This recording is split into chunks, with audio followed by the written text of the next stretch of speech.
Irmãos, são exemplos de vida de pessoas que buscam a glória de Deus, né? A esperança da glória de Deus. Eu queria ler um texto com os irmãos em Romanos 8. Os irmãos podem abrir lá, Romanos 8, do versículo 12 em diante. Do versículo 12 até o 30 nós vamos ler. Romanos 8, do versículo 12 ao 30.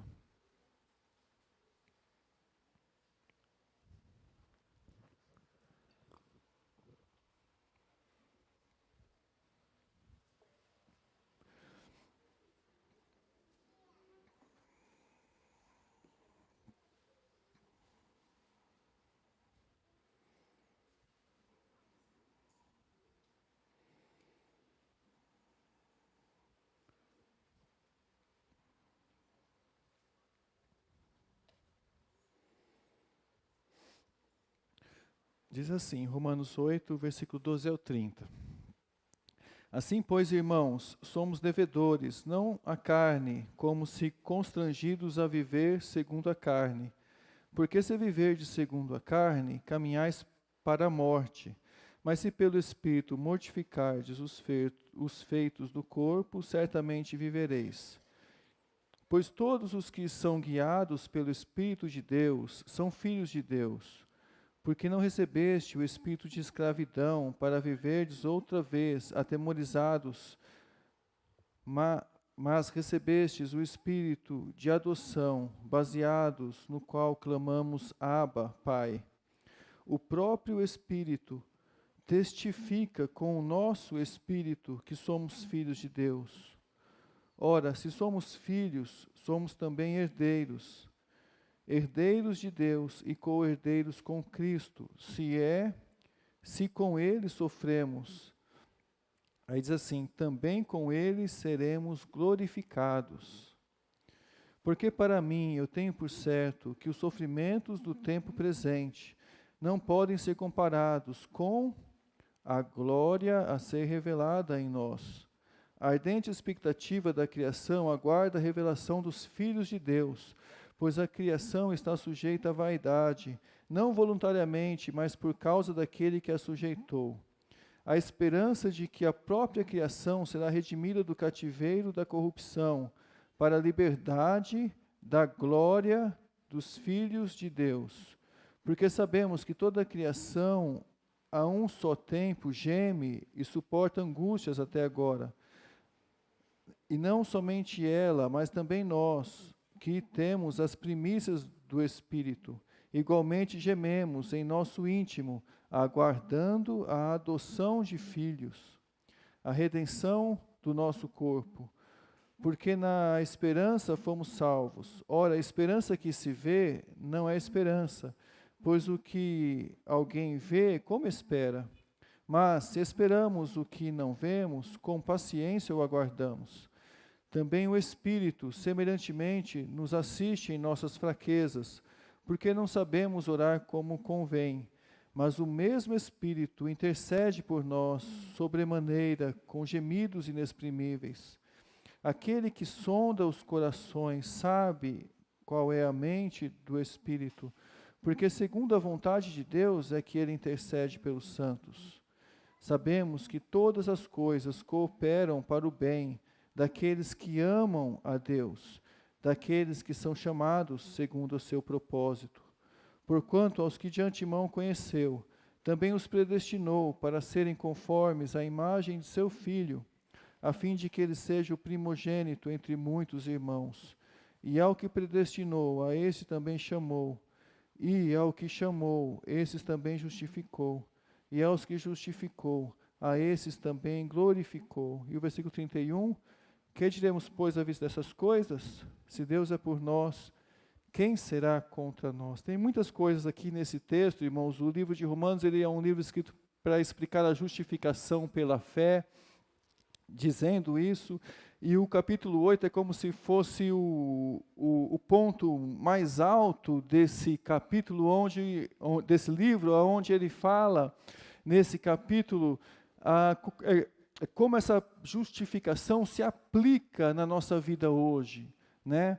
Então tem muitas coisas aqui, eu queria dar algum foco no sentido de contentamento, de como isso se aplica na questão do contentamento, e tentar aplicar versículos como, por exemplo, o que é essa intercessão do Espírito com gemidos inexprimíveis que intercede por nós, como no versículo 28, todas as coisas cooperam para o bem daqueles que amam a Deus. Que coisas são essas que cooperam para o bem daqueles que amam a Deus? Então, eu queria tentar responder essas perguntas seguindo a direção do contentamento.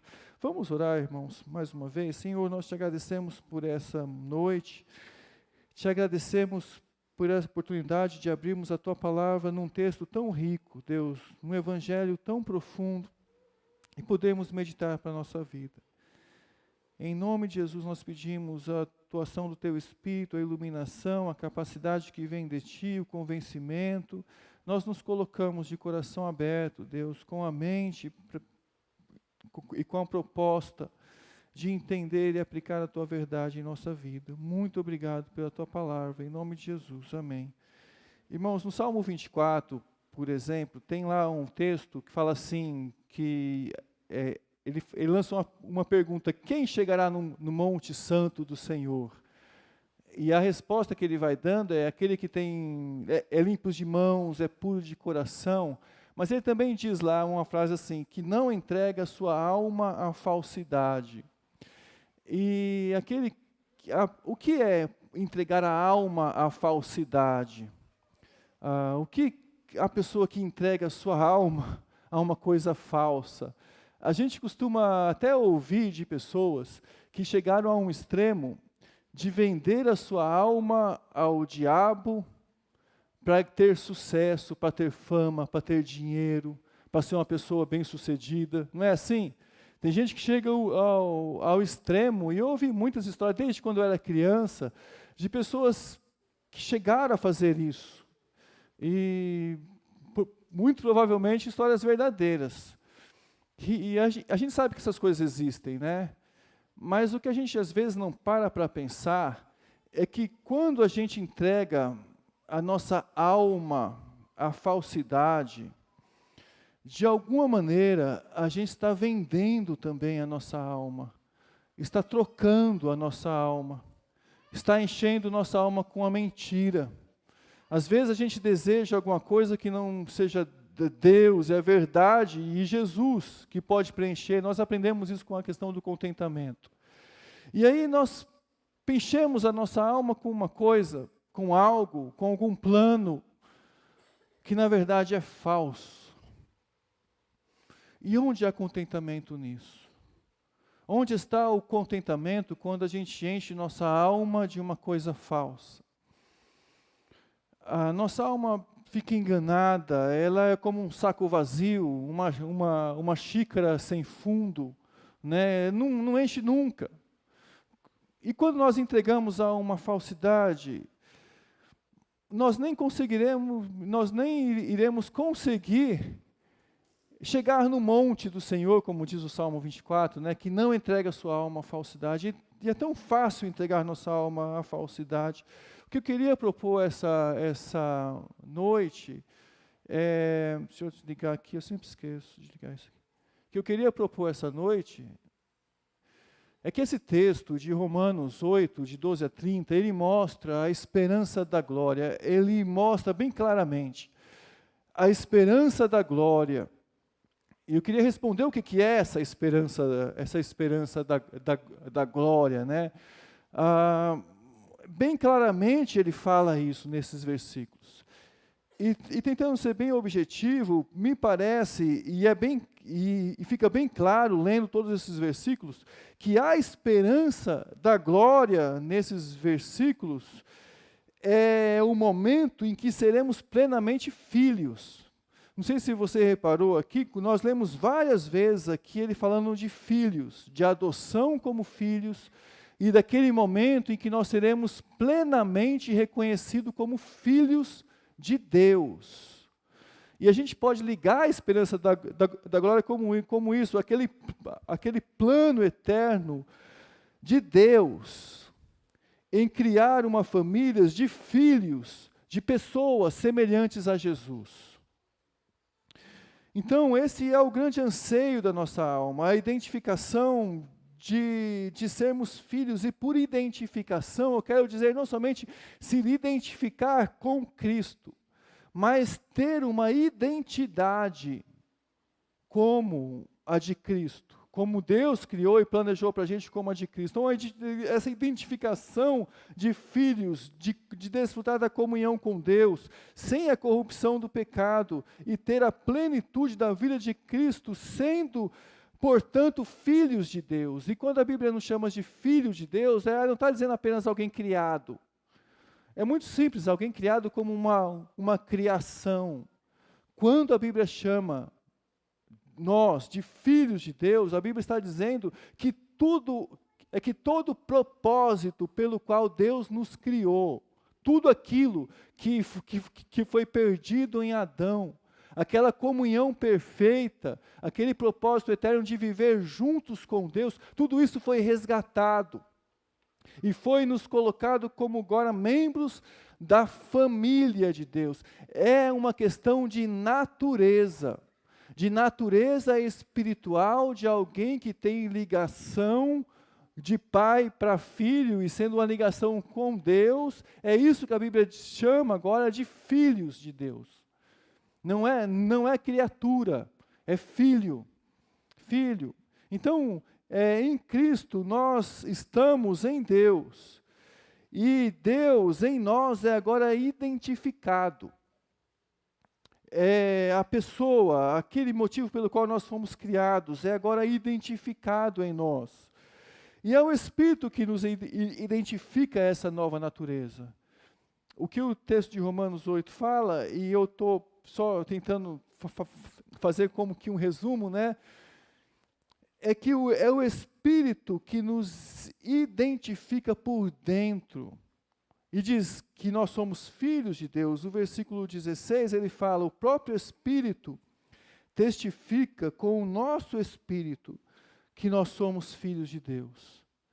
É algo testemunhado interiormente, espiritualmente, feito não por nós mesmos, mas exterior a nós, feito pelo Espírito Santo, que vem colocar essa identidade, essa identificação dentro de nós mesmos, que está presente em nós pelo mover do Espírito, e é aquela identificação que ela não é totalmente, mas ela já é. Sabe quando o Espírito te convence internamente que você é filho, e você entende isso, filho de Deus, e aí esse Espírito te motiva, esse é o ânimo de vida, aquele ânimo de que você agora está ligado a Deus.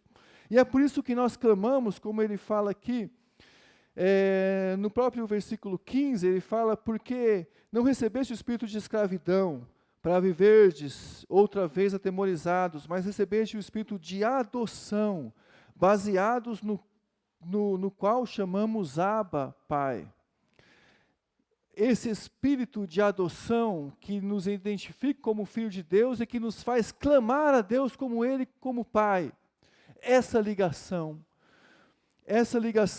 que tem a ver muito com a esperança da glória, de que um dia nós vamos poder ter uma comunhão perfeita com Deus, e lá no céu estaremos tendo a liberdade de ter comunhão com Deus e um corpo glorificado e sendo filhos de Deus.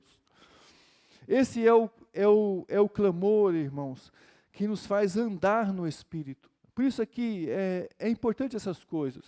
Porque, por exemplo, o que é andar no Espírito? Segundo Romanos 8, andar no Espírito, aquele que cogita as coisas do Espírito e tem o Espírito, é essa pessoa que tem esse anseio de na eternidade ser realmente reconhecido como definitivamente filho de Deus. Deus nos criou para isso. E é para esse fim que Deus está levando a nossa história. E aquele que tem a mente da carne, ele não pensa assim. E Romanos 8 ensina isso no começo do capítulo. O que tem a mente da carne, pensa nas coisas da carne. O que tem a mente do Espírito, ele cogita essas coisas, ele deseja, anseia por essas coisas. E por ansiar, ele anda no Espírito. Ele anda, ele é guiado pelo Espírito. O Espírito guia. Então, o Espírito que está presente em nós por esse mover, e esse é o clamor que nos faz andar no Espírito. E aqui, dizendo os outros versículos, o universo inteiro está esperando por esse momento.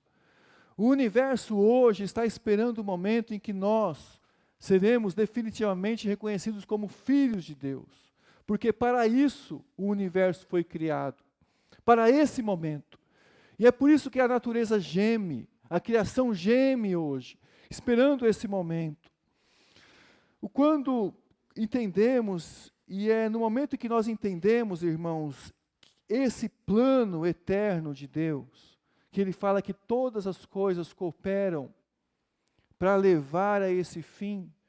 Quando nós entendemos esse plano eterno de Deus, nesse momento, nós vamos conseguir superar os sofrimentos da vida. Nesse momento, nós vamos conseguir avaliar se nós estamos entregando nossa alma à falsidade ou não. Nesse momento, nós vamos ter uma perspectiva que vai muito além desse mundo e das coisas desse mundo. Então, nós vamos conseguir passar pelo sofrimento assim. Irmãos, não é uma glória que essa esperança da glória, esse momento onde a gente vai ser reconhecido como filhos, não é uma glória independente de Deus, mas é exatamente uma glória dependente dEle, é uma participação com Ele, dessa glória futura. É uma glória que ela não é nossa. E a gente precisa entender nesse processo que essa glória não é nossa, que nós não somos autossuficientes. Nós somos pessoas que precisam receber de Deus o Espírito dEle testificar em nosso coração que nós somos filhos de Deus. E a partir de então, nós traçarmos a direção de que Deus vai trabalhar diariamente, constantemente, para esse fim em nossa vida. Nós não somos autossuficientes. E a pergunta que eu refaço agora, nesse começo, é: onde está então o nosso contentamento? Se nós não somos autossuficientes, se nós dependemos de Deus, e se é o Espírito de Deus que vem habitar em nosso coração e que pode, o Espírito de Deus, realmente mostrar a identidade de quem nós somos, onde está o nosso contentamento? Em quê? O que enche o nosso coração? Como nós superamos as dificuldades e os problemas dessa vida? A primeira resposta que eu queria dar aqui, a primeira colocação, eu quero dar algumas delas, baseado aqui nesses versículos, é que o que traz o verdadeiro contentamento é algo, primeiramente, incomparável. O fato da gente ser filho de Deus, e o fato de Deus estar nos preparando para aquele momento onde nos receberá como seus filhos, numa nova natureza, isso é incomparável. E o que ele diz no versículo 18 é assim, olha aí na sua Bíblia, o versículo 18: porque para mim, eu tenho por certo que os sofrimentos do tempo presente, eles não podem ser comparados com a glória a ser revelada em nós. E que glória é essa? Essa glória é aquele momento da adoção como filhos de Deus no céu, onde Deus revelará para a gente quem realmente nós somos e de uma comunhão com Ele, como filhos. Nada desse mundo pode trazer verdadeiro contentamento, porque nada nesse mundo responde a esse anseio da alma. Nós podemos dizer que mesmo o mais profundo sofrimento não pode servir de contraponto para a esperança da glória que há em nós. Não há um contraponto assim de sofrimento, um sofrimento grande o suficiente no mundo, que a gente possa comparar. Olha, ainda bem que as coisas aqui estão passando, e lá no céu nós vamos ter uma esperança sem dor e sem sofrimento. Não é isso. O que nós passamos aqui na terra, desculpa, irmãos. O que nós passamos aqui na terra, tudo que nós passamos, mesmo o pior sofrimento que você pode imaginar, que vem na sua mente agora, o pior sofrimento, ele não tem comparação com a glória que vai ser revelada quando Cristo manifestar, e quando esse Espírito, quando o nosso ser interior for plenamente respondido por Deus. Não há comparação, irmãos. Existe uma imagem errada da esperança, da glória como sendo ligada a um céu como as coisas perfeitas, né? As coisas vão ser perfeitas lá no céu, mas como sendo coisas ligadas aqui na terra e que se refletem no céu. Não é assim. A esperança da glória não é assim. A esperança da glória tem a ver com o próprio Deus. O mundo inteiro foi criado por Deus e dele. Deus criou do nada, mas Deus, Ele criou dele, foi a sua palavra, e criou para as pessoas desfrutarem. O que acontece aqui no mundo não se compara com o que Deus tem para ser revelado em nós, quando essa esperança for manifesta. Tem um texto lá de Apocalipse que explica bem isso. Eu já expliquei isso para os irmãos e já falei algumas vezes, mas eu vou só ler alguns versículos aqui de Apocalipse 21 para tentar explicar isso de uma maneira mais clara. Apocalipse 21, ele fala assim, no versículo 4, fala assim: e lhe enxugará dos olhos toda lágrima, a morte já não existirá, já não haverá luto, nem pranto, nem dor, porque as primeiras coisas se passaram. Está falando daquele momento em que Jesus, em que Deus enxugará dos nossos olhos toda lágrima e toda dor. E geralmente a gente costuma dar a ênfase nesse versículo dizendo: olha, lá no céu não vai ter dor, não vai ter choro, não vai ter pranto. E essa acaba sendo a nossa esperança. Mas a esperança da glória não é essa. A esperança da glória é que o próprio Deus enxugará dos nossos olhos toda a lágrima. E o fato dele ir lá no céu enxugar todas as nossas lágrimas, o sofrimento presente não vai mais fazer sentido, não vai ter aquele peso, vai ser algo passado. As coisas vão ganhar um novo sentido.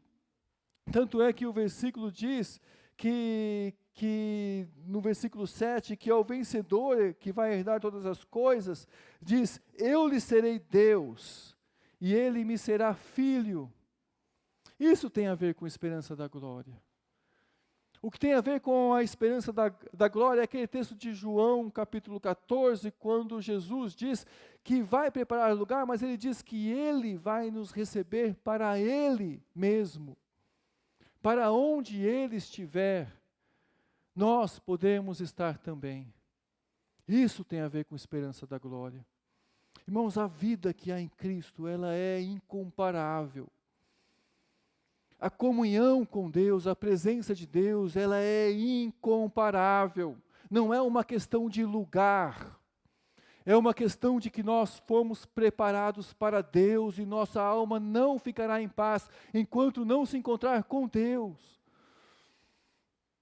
Uma outra questão é que toda a criação, ela foi preparada para isso. Então, o contentamento ele não é somente esperado por nós. O mundo inteiro é descontente hoje. Toda a criação geme hoje. É o que ele fala no versículo 18 em diante, do versículo 19, a ardente expectativa da criação aguarda a revelação dos filhos de Deus. Essa revelação está sendo aguardada pela criação, pois a criação está sujeita à vaidade, não voluntariamente, mas por causa daquele que a sujeitou, na esperança de que a própria criação será redimida do cativeiro da corrupção, para a liberdade da glória dos filhos de Deus. O que interessa aqui é a glória dos filhos de Deus. É esse restabelecimento dos filhos de Deus, porque sabemos que toda a criação, a um só tempo, geme e suporta angústias até agora, e não somente ela, mas também nós, que temos as primícias do Espírito, igualmente gememos em nosso íntimo, aguardando a adoção de filhos. Então, nós vivemos hoje num mundo onde todo o universo, tudo criado,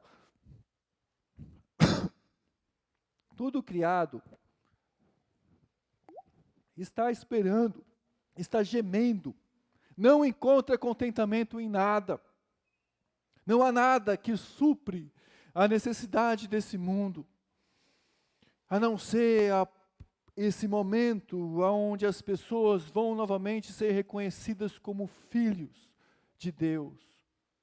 E o mundo foi preparado para isso, o universo foi preparado para isso, porque quando Deus criou, Deus colocou o homem lá para cuidar da terra e disse que aquele era o ambiente, aquela era a casa onde ele moraria. Mas a questão é que quando o ser humano pecou, toda a terra foi amaldiçoada e a terra está esperando um momento onde Deus vai resolver a questão que há entre ele e o ser humano. Toda a criação geme por esse momento. E nesse momento trato todas as respostas a todas as perguntas. Esse vai ser o momento. Mas, em terceiro lugar, nós também entendemos que o contentamento ele é gerado pelo Espírito Santo. Como ele diz aqui, no versículo que nós lemos, nós aguardamos essa adoção de filhos. Mas no versículo 26 ele fala, também o Espírito, semelhantemente, nos assiste em nossa fraqueza. Porque não sabemos orar como convém. Mas o mesmo Espírito intercede por nós sobremaneiras com gemidos inexprimíveis. Irmãos, nós nem conseguimos imaginar o que verdadeiramente somos interiormente. O que acontece dentro de nossa alma e dentro do nosso coração. Mas o que acontece é que o Espírito de Deus veio e fez uma obra em nosso coração, nos tornando filhos de Deus. Só que nós ainda não somos filhos de Deus plenamente, nós ainda somos ligados a essa terra, nós ainda somos ligados à carne, nós ainda temos todo tipo de limitação, mas existe algo dentro da gente produzido pelo Espírito de Deus que faz com que a gente clame a Deus. Esse clamor, esperando o dia, como ele falou aqui no versículo 23, que nós também gememos, que nós igualmente gememos esperando, aguardando esse dia, onde nós vamos receber a adoção de filhos, a redenção. Existe algo dentro do nosso coração que faz com que a gente gema. A natureza está gemendo por esse dia, nós estamos gemendo. E o Espírito de Deus atuando em nosso coração, fazendo com que a gente entenda todas essas coisas. Sinta a necessidade de Deus. O Espírito de Deus também intercede por nós. E quando fala que o Espírito de Deus intercede por nós com gemidos inexprimíveis, é que o Espírito de Deus intercede trazendo de nós esse anseio de sermos definitivamente filhos de Deus, que não é traduzido por palavras, que não há maneiras de verbalizar isso, que nem ao menos é tão finito como a própria terra e o mundo é finito. É algo maior maior, mas que é traduzido pelo Espírito de Deus para Deus. E o Espírito intercede por nós, com essa vida que ainda vai ser manifestada, que é maior do que a gente, que não se traduz verbalmente, mas que existe dentro do coração de cada um, o anseio de ser filhos de Deus. E o Espírito intercede e faz essa oração que é maior do que a gente, essa oração eterna, essa oração que alcança os propósitos que Deus nos criou, e leva o anseio do nosso coração para Deus. E Deus ouve essa oração, que nós mesmos somos incapazes de fazer. Mas é uma oração nossa, ministrada, intercedida pelo Espírito Santo e levada a Deus. É uma oração nossa. Ela foi gerada, ela é revelada pelo Espírito Santo e ela é intermediada a Deus pelo Espírito Santo. Nós ainda nem suportamos e nem temos forças para isso, mas o Espírito intercede por nós. Ele é capaz de traduzir nossas verdadeiras necessidades e anseios e levar em diálogo para Deus, em contato direto com Deus. De conceber os verdadeiros anseios além das palavras e traduzi-las para Deus, e arranjá-las e conectá-las com Deus.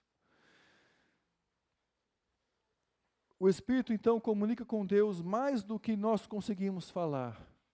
Ele comunica com Deus todas essas coisas. Mas também tem mais alguma coisa sobre o contentamento aqui. Que o contentamento, ele é coordenado por Deus, o verdadeiro contentamento, essa esperança da glória, ela é coordenada por Deus em toda a história. Olha o versículo 28, sabemos que todas as coisas cooperam para o bem daqueles que amam a Deus, daqueles que são chamados segundo o seu propósito. E qual é o propósito de Deus aqui? Será que é que as coisas deem bem na nossa vida? Será que é o seu anseio do seu coração, o plano que você fez para você mesmo? Será que é esse o propósito? Que as coisas vão cooperar dando certo na sua vida? Ou será que é aquele propósito de que Deus está trabalhando para sermos a imagem de seu Filho, para que Ele seja o primogênito entre muitos irmãos? Deus está trabalhando em nossa vida como filhos, para que a gente seja um filho como Jesus é um filho. E todas as coisas, o universo inteiro está conspirando para isso.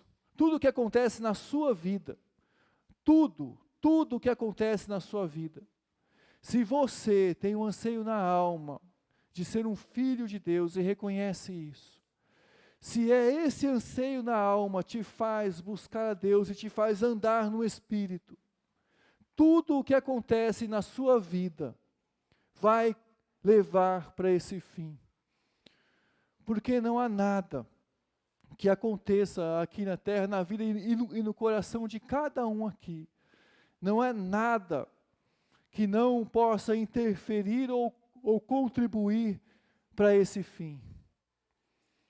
O bem não é ter saúde, ou cura, ou morrer, ou ter segurança, ou dinheiro, ou fartura. Tudo coopera para o bem, e o bem é que todas as coisas conspiram para um fim. Tudo está girando em torno desse propósito, e esse propósito é sermos conformes à imagem de Jesus Cristo. Agora pensa, irmãos, um pouquinho. Tudo na sua vida coopera para esse fim. Isso significa que aquele que é um filho de Deus vai ter a vida inteira trabalhada para isso. Mas aquele que nega a Deus como filho, aquele que nega, aquele que anda na carne, aquele que inverte o propósito de vida, aquele que não tem esperança na glória, tudo contribui. Não para ser a imagem de Cristo, mas para a perdição. Tudo contribui para a perdição. Mesmo que as coisas boas aconteçam na sua vida, você pode fazer das coisas boas que aconteçam na sua vida um ídolo para você. Você pode entregar sua alma para a falsidade. Você pode estar constantemente entregando a sua alma para coisas que não é e que não contribuem para a esperança da glória. Nós somos realmente como uma espécie de saco vazio, enquanto estivermos aqui nesse mundo. Nós só vamos ser preenchidos quando o nosso anseio, que ele diz aqui, esse gemido, esperando a adoção de filhos, for respondido. Enquanto isso não for respondido, nós somos um saco vazio. Não vamos encontrar contentamento, irmãos. Não vamos encontrar contentamento. E o risco é que nós corremos, desviando o nosso propósito da esperança da glória, é que todas as coisas passem a contribuir para o nosso mal, para nos tornarmos definitivamente um saco sem fundo, idólatras, perdidos. Todas as coisas são coordenadas por Deus para esse fim. E também, somente há contentamento completo nesse plano eterno de Deus. Versículo 29. Porquanto aos que de antemão conheceu, também os predestinou para serem conformes à imagem de seu Filho, a fim de que ele seja o primogênito entre muitos irmãos. Quando tem o Espírito Santo uma perspectiva maior e a gente entende essa perspectiva, as coisas começam a fazer sentido em nossa vida. Importa para a gente agora mostrar a imagem de Cristo. A maior transformação da história está em sermos transformados à imagem de Cristo. É aí que a gente tem que fixar os nossos olhos, fixar o nosso coração. E último, o contentamento pela certeza da glorificação. Quando ele fala aqui, depois no versículo 30, e aos que predestinou, a esse também chamou, e aos que chamou, a esse também justificou, e aos que justificou, a esse também glorificou. Ele está falando de algo que já aconteceu. É interessante isso, porque predestinou, chamou, predestinou também chamou, justificou, e aos que justificou também glorificou. Ele está dizendo que de alguma maneira a glorificação já foi feita, já aconteceu, ele já glorificou, né? Na justificação, no chamado, na predestinação, mas algo que é certo. Então, as pessoas só reconhecem isso pelo testemunho do Espírito Santo, que atua no coração daqueles que o Espírito diz que são filhos, e que clamam a Deus, sendo filhos, e que agora estão clamando a Deus por essa glorificação, por essa esperança eterna. Então, é um testemunho interno do Espírito Santo que seremos glorificados, e portanto as tribulações, elas não podem nos derrubar. Só que é um testemunho que é certo, já glorificou, e por isso é esperança da glória, porque essa glorificação como os filhos já é tida como certa. E se Deus é por nós, quem será contra nós? Irmãos, todas as coisas, elas giram em torno desse plano, e esse plano, ele não vai falhar, ele vai ser realizado. Todas as coisas estão conspirando em torno desse plano. E é o Espírito que produz em nós a esperança da glória. E eu quero encerrar dizendo isso. A esperança da glória, ela nos apresenta um plano eterno tão superior e incomparável,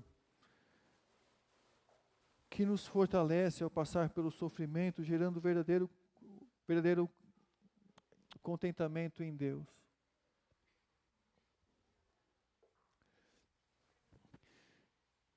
Gerando verdadeiro contentamento em Deus. Eu não sei, essa verdade do livro de Romanos, ela é muito grande. É difícil de falar, é difícil de explicar, né, essa esperança da glória. Mas eu quero deixar aqui com os irmãos uma certeza. A certeza de que aquele que Deus chamou, aquele que Deus predestinou, Ele chamou. Predestinado é destinado para um fim, é um fim que já está feito. Deus fez isso. Aquele que Ele predestinou, Ele chamou. Aquele que Ele chamou, Ele justificou. Pelo sangue de Cristo, Ele perdoou. E aquele que Ele justificou, Ele glorificou. Ele glorificou. E agora, irmãos, nós temos a possibilidade de entendermos isso e de escolhermos viver para esse fim ou não. Nós temos a possibilidade de buscarmos a Deus e em nossas orações reconhecer, olha, eu realmente, Deus me criou com um propósito, que é ter comunhão com Ele. Deus se interessa por mim, Deus deu o seu Espírito, o Espírito fez gerar em mim o desejo, o reconhecimento de que eu sou um filho de Deus. A partir de então, a minha alma passou a gemer por esse momento em que eu vou ser reconhecido como filho de Deus. Mas, no entanto, a gente às vezes se contenta com tantas outras coisas e busca tantas outras coisas para contentar a nossa alma. Parece que a gente vende a nossa alma à falsidade. E o inimigo vai tentar de todas as maneiras apresentar coisas que não são espirituais, mas que são carnais, que substituem Deus. E muitas vezes nós entregamos nossa alma à falsidade. Muitas vezes. Lá no nosso coração, quando nós oramos e quando nós buscarmos a Deus em oração, nós precisamos entender: todas as coisas cooperam para o bem daqueles que amam a Deus, estão sendo transformados segundo a imagem de seu Filho. E esse momento aqui na terra é único. O momento em que Deus está nos transformando à imagem de seu Filho, como que nós podemos e estamos passando pelas tribulações. Mas nenhuma tribulação, nenhum sofrimento pode ser comparado com a glória de sermos filhos de Deus. Nenhum sofrimento vai ser comparado com isso. Agora, os sofrimentos, eles podem roubar nossa alma. Os sofrimentos, eles podem inverter os valores.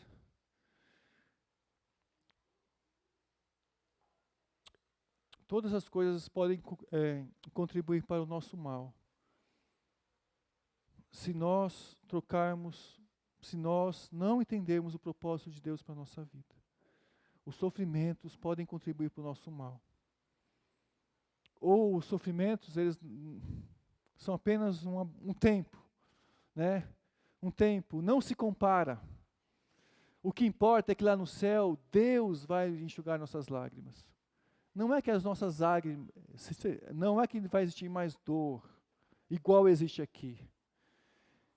É que Deus vai enxugar nossas lágrimas.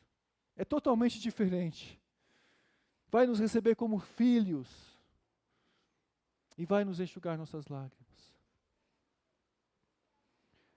Eu pedi para Débora e o Jonas cantarem uma música e a gente, nesse momento, eu queria desafiar a gente para oração. E a música diz assim, olha, lá no céu vai ter muitas moradas. E é Jesus falando, é um texto, Jesus dizendo, né? Eu vou preparar lugar. Eu vou estar lá e vocês vão estar comigo também. E o que importa não é o lugar, se é a terra ou se é o céu.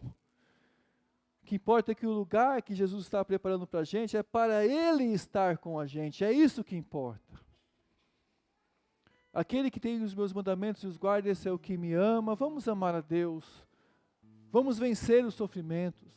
Nós estamos sendo trabalhados à imagem do Filho de Deus. Esse é o contentamento da nossa alma nessa noite. Se você puder orar enquanto eles cantam, ore nesse momento.